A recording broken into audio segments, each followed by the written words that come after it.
To export financial data, either for the user's reference or for accounting purposes, the user must first log into the admin role or the super admin role.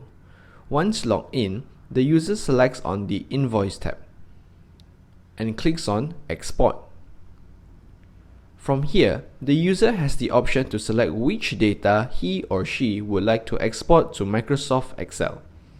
In this example, I would like to download data on all the payment made in the month of July 2019. To do this, I select the date, that is July 2019, or I can also select on the last month option. And I select Tick. Next, I click on the Payment button, and this will automatically download the Excel file.